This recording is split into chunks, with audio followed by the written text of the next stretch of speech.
All right, welcome everyone. We're Semblance of Sanity. I'm Caleb. I'm Jacob. And we're here for Haikyuu, Season 4, Episode 17. They won the first set.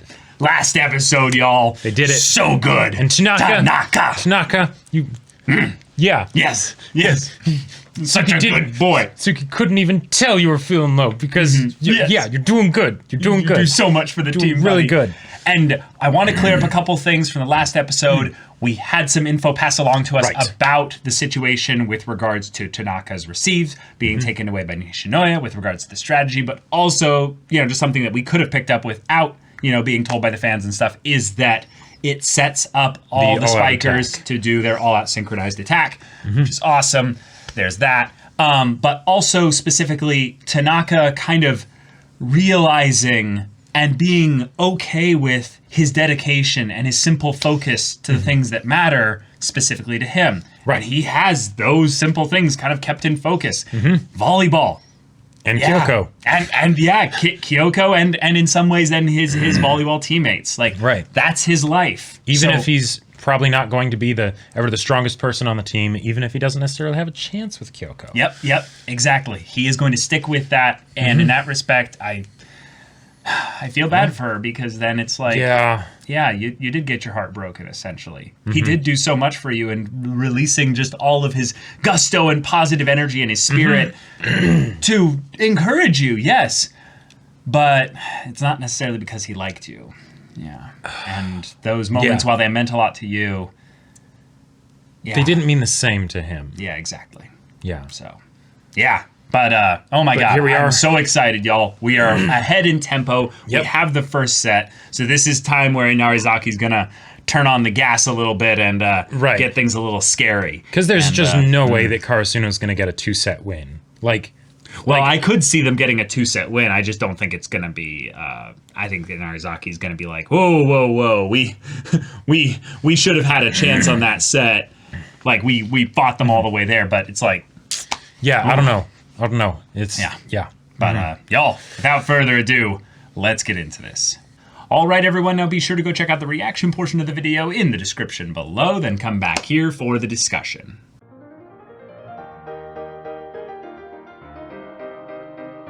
Nekoma! Okay. Nekoma! I was not expecting this. This flows indeed to connect the body to the organs so that we may level up. Wait, Kenma, what was that? What? It's very important. Very important. It's all very technical. But okay, so we're moving away from the Inarizaki match right now after the first set. Cool. Yep. Moving over to Nekoma, which definitely isn't at all basically saying, Inarizaki, you're gonna lose. Karasuno needs to face Nekoma, which seems like it would only happen because of the whole branch and everything, in the semifinals or around there. The brackets. But okay, so that is a whole thing that's happening, and I love that they're doing this because we knew that they needed to face Nekoma. We knew that they needed to face at least Fukurodani or Nekoma. Right. Yeah. Ideally Nekoma, but Fukurodani definitely could have been it too.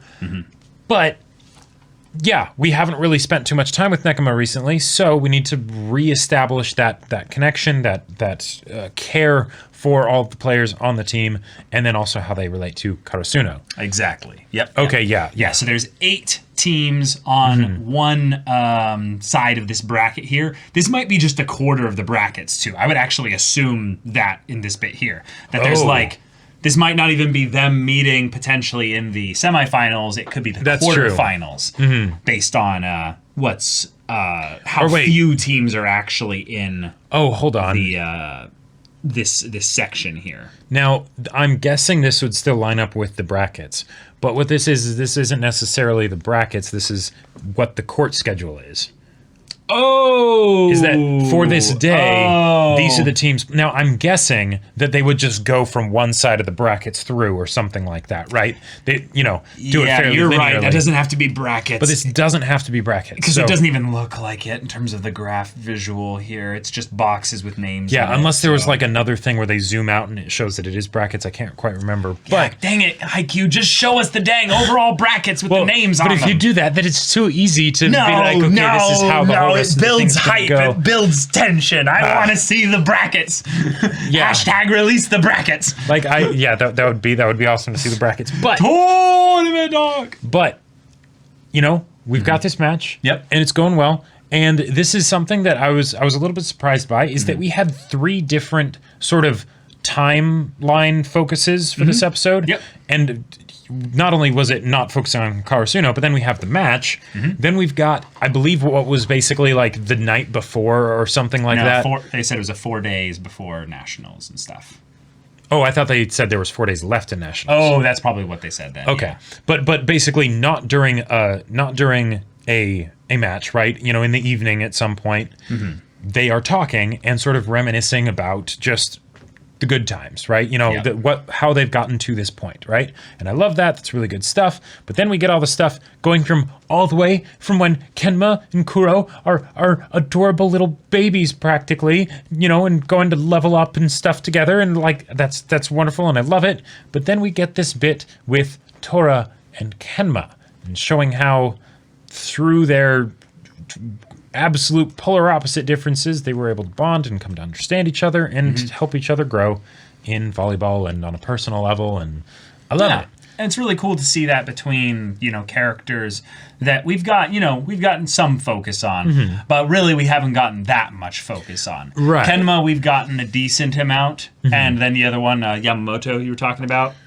Yes. Yeah, right. yeah, the other first year. Yeah, he basically was kind of just Tanaka 2.0 from what we saw back in season 1. And then that worked very well for season 1. Right. And then in season 2, we didn't really focus as much on him as we did really on Kuro and Kuro's interactions with Tsukishima. Right. So in this case here, we get to have the third years, Yaku, Kai, and Kuro, giving a little bit of focus on, the team, kind of talking about that and being like, yeah, we got to cheer them on and stuff. Yep. But they're actually, playing in this one here. And also, like, Kenma, how he kind of relates to the team and stuff. And it's cool to see, like, these older brothers kind of looking out for the younger guy, even though he's only he's only a second year. He's not a first year noob like Lev or something like that anymore.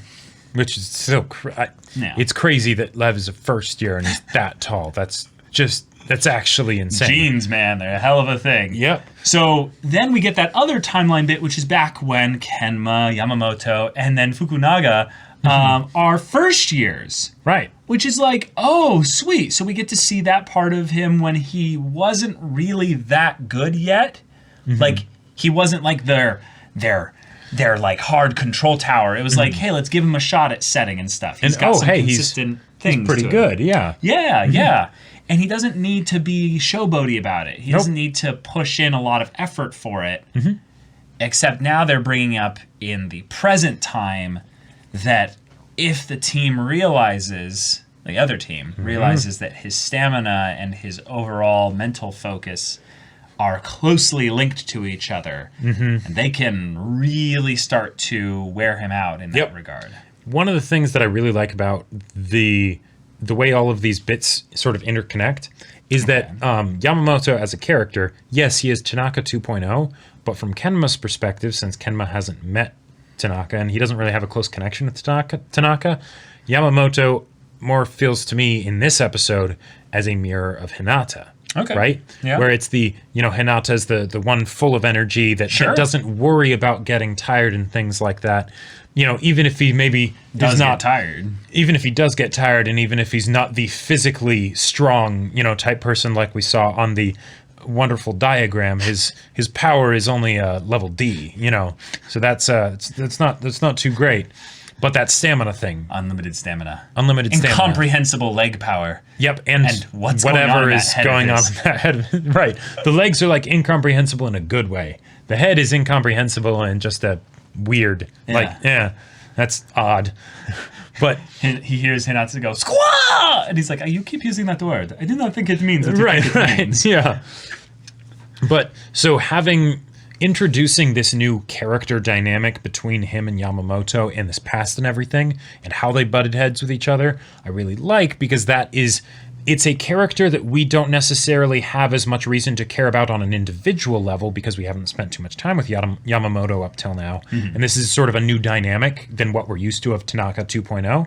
But it's something that ties back to that connection of why Kenma and Hinata got along so well. You know, even though he's still very much sort of the quiet, reserved, holding himself back kind of guy. Yep. Yeah. And Kenma's imagination and his willingness to look at everything like a game is super relatable. I think a lot of us, you know, nowadays who are, you know, more ingrained with video games as a part of just culture in general, have that understanding of like, oh yeah, I need to get my mushroom or something like that so that I can get a level up and actually be able to, you know, go the distance here when I hit, you know, a brick wall or, you know, a Koopa or something like that. Step on the booster, yeah. Yeah, exactly. And all those little things that you sometimes need to do to psych yourself up, but they're not for other people, they're for you. Right. And that's the difference between Kenma and someone like Yamamoto, is that Yamamoto is doing it for himself, but it comes across like he's doing it for others because there is a part of that that's true. There is a part of that that's true. Kenma, however, is kind of sometimes relying on excuses of being like, you know, tired and stuff because he does get tired. That is true. Yep. But he could push himself. He could show a little bit more guts and things like that. So it's important that they draw from each other's strengths in that regard. And that's what I'm excited to see here, because since we basically have a guarantee that, you know, Nekoma will win this match, right? Because they have to face Karasuno. Yep. I want to see Kenma really try and push through the sweat and everything, because he was already pretty sweaty, right? But to have him be like, okay, her guts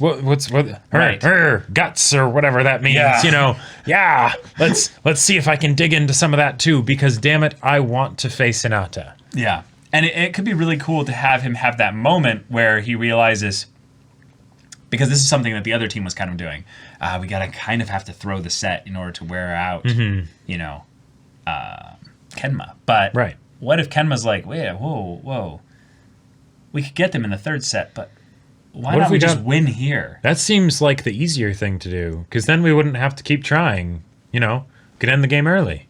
Yeah. But I would have to try extra hard in order to do that. But if I do that, then I don't have to try as hard later. Like, I'm only using 2% of my power. Wait, hold on. Whoa. Like, I would love to have a moment like that when he was walking, or sorry, he was trying to jog, you know, and he was succeeding along the riverbank area where he was seeing all of the video game stuff in his mind's eye, and that was really special. I've experienced that, but I have definitely done that too. Have that in a game where he's realizing like, oh, okay, so this guy's a level 35, you know, focused on these specific attributes and stuff, so I need to shut down this specific thing there. This guy is rolling his reflex saves at disadvantage right now, so we're going to need to make sure we, you know, serve to him. It's like, Kenma, I've been inviting you to my D&D sessions for all this time, but you haven't shown up because you don't like role-playing, but you know what a reflex save is? And he's like, Kuro, like, please, just let's talk about this later. He's like, no, we're not going to talk about this later. So clarify something for me. Kuro is the captain of Nekoma, right? Kuro, yeah, it's either Kuro or Kuro. It's a very, like, right, yeah. But he is the captain of the team. Yes. Okay, so if he went up to Kenma and was like, hey, Kenma, I think now might be a time for you to visualize everything as a video game. And he's like, that's my secret, Cap. I always visualize it as a video game. Yeah.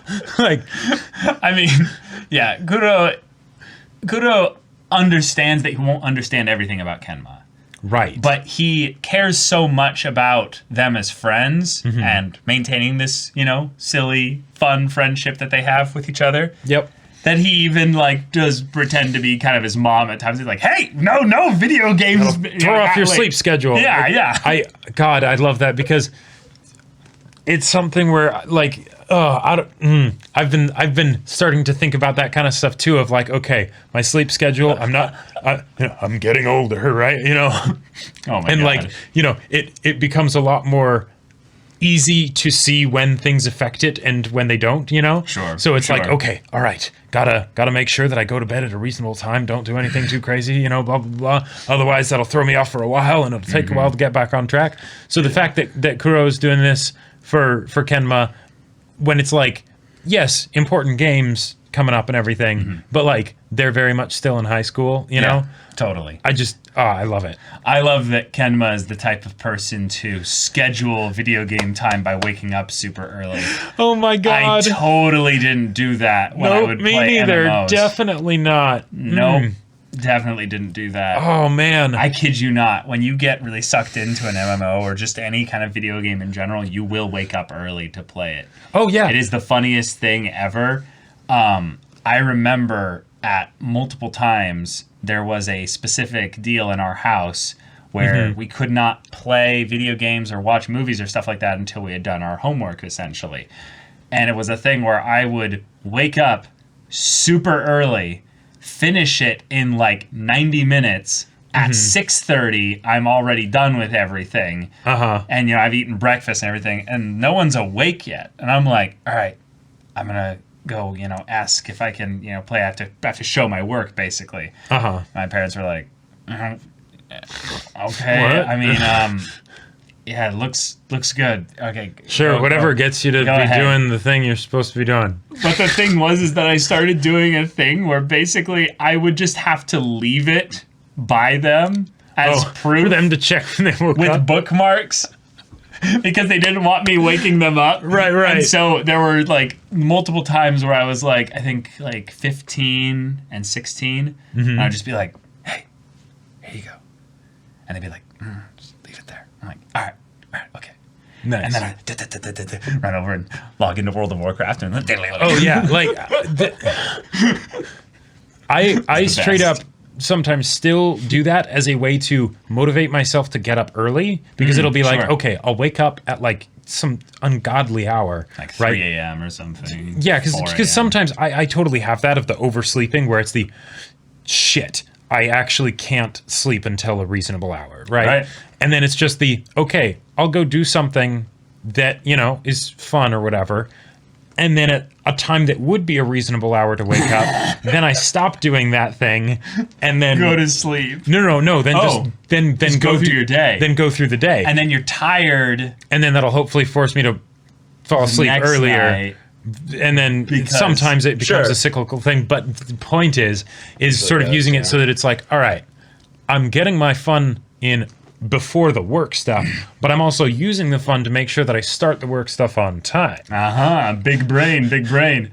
I like how we're following this couple as they go from the Karasuno and Narizaki match to the Nekoma match, and him being kind of this one that's going to give the focus like specifically for the knowledgeable commentary kind of. And apparently he's the guy from Nohebi, who was the one that Nekoma played and beat in the OVA series that was in between seasons 3 and 4. So it's pretty cool to see him kind of hanging out with his girlfriend there and having a good time. But then I just gotta say, Fukunaga, with your puns, your Mr. Freeze, just to chill out and just. Where did he get a bucket of water? Oh, yeah. How long did it take him to fill that bucket of water? Yep. I have so many questions. I love the next time that they start to that Kenma and Yamamoto start sort of butting heads a bit, and then he just sort of starts walking closer with the bucket of water. Like, oh man, it's like it's good stuff. Haikyuu as a show really knows how to do quite well the shtick. For the characters, since there's so many characters and you can't possibly keep up with all of them, right? You have to make them be quirky, simple characters. Give them that quick thing that's fun and shows a bit of who they are, you know, in a potentially more serious way. This episode displayed that quite well. Yeah. Did we talk about already the whole thing of Kuro doing Shonen Jump and? Oh, yeah, the whole thing of the... So, yeah, I wanted to pay attention to something here that I thought was really wholesome about the Kuro-Kenma relationship, is that when Kenma's doing the video games and stuff, Kuro is like, oh, yeah, I'll hang out with you, basically, and he's sitting there reading Shonen Jump. It's like, yeah, of course, totally. But you can tell that Kenma's like, I don't know if he's having a good time here. Right. I think he really wants to play volleyball. Yep. We could keep doing this, but I want to be friends with him. So Yep. Do you want to go level up? And the way Kuro's like, yeah. And it's just like, that he was never going to pressure him into it, but it's just so wholesome because now we look at their dynamic and Kuro is constantly pressuring him into it because he knows that Kenma likes that. Right. He enjoys that. He enjoys volleyball. Yeah, exactly. If he didn't like it, he wouldn't do it. But not only that, he likes it when Kuro gives him that little bit of a, hey, let's go do this thing. Let's go do this. Let's go level and he's up. like, yeah. Because then at that point, Kenma's basically giving him permission to be like, yeah. I don't mind it. So yeah, one of the there are like a few reasons why I love how that went. One, it was something where Kuro was not pressuring Kenma. Yep. Two, it was something where Kenma was aware of sort of basically trying to do that whole personal interaction thing that he struggles with Kuro, right? Because even if it doesn't come easily to him, he still is friends with Kuro, and so he cherishes that, right? And then the idea that he says, "Do you want to go level up?" And the fact that there wasn't any sort of like level up. What do you mean? And then it's like, oh, let's play volleyball. This is what they say all the time. Now I'm going to posit whoever started it. I don't particularly care, right? But both I think are valuable, with Kuro saying, hey, we can level up in volleyball as a way to basically connect this thing that Kuro is clearly better at than Kenma to Kenma so that they can do it together and connect over it, right? Yep. And then on the other hand, Kenma saying, hey, we can level up. It's basically saying, I know this is more your thing, but I'm going to do this. I'm going to make it my thing, right? That way we can actually do it on common ground. Yep. Either way, I love it. Good, so great stuff. Yeah. And we're gonna get some more time with them because they're definitely building up Battle of the Garbage Dump. Yeah, it's gonna be so good. Although that does make me feel a bit bad for Narizaki. Yeah. Because like rip F's in chat. It's not even something where it happens like after the battle with an Arizaki, where it's like, wait, if we beat an Arizaki, that means I think we might have a shot of actually facing, and then it swaps over to Nekoma in their game, right? Yeah. Now it makes way more sense here because the games are going on simultaneously, so of course, yes, right. But the fact that in Narizaki, like they lose one set and already it's all right. Let's show who Karasuno's gonna be facing after you. Like, oh, it really does make me feel bad for the Mia twins because it's like, they were doing some cool stuff. Yep. They're really giving it their all. And like, yes, sorry, this is Haikyuu to the top. Yes, we know that Karasuno is. Like, we knew before this. They're gonna go far, kid. Right. Yeah. But it's still one of those things of like, no, but keep up the pretense. Lie to us and say that there might be a chance that Karasuno doesn't win, right? But it's like, nah. Like, it'll be so tough for them to keep the tension of like, will they be able to beat an Arizaki after this? No, yes, but imagine what they're really setting up, which is you don't care about that anymore because it's one of these teams will have to beat each other. Yep. And that's gonna hurt. Yeah. That's gonna hurt. It's gonna hurt so good. It's gonna hurt so good. But y'all, thank you so much for watching this episode's reaction and discussion. If you want to see the next episode's reaction and discussion right now, though, go check out the link in the description below for our Patreon. You can get on early access there. You can watch full-length timer reactions there, and all this comes with Discord access, so you can chat with us and the community there about this show, about anime in general. And you can also check out our Twitch channel. That's right. We stream at 3 p.m. Pacific time, Monday through Friday. Mondays is podcasts. Tuesdays is One Piece manga readings. Wednesdays and Fridays, Caleb plays Hades. And then on Thursdays, I do gaming, which is Persona 4 Golden right now. And then we also have a stream on Halloween. It's going to be from noon to midnight. It's going to be ridiculous costumes and stuff. Make sure to check it out. Link in the description. Yeah, so if any of that interests you, we'll see you there. But until then, we're Semblance of Sanity. I'm Caleb. I'm Jacob. And we'll see you all next time.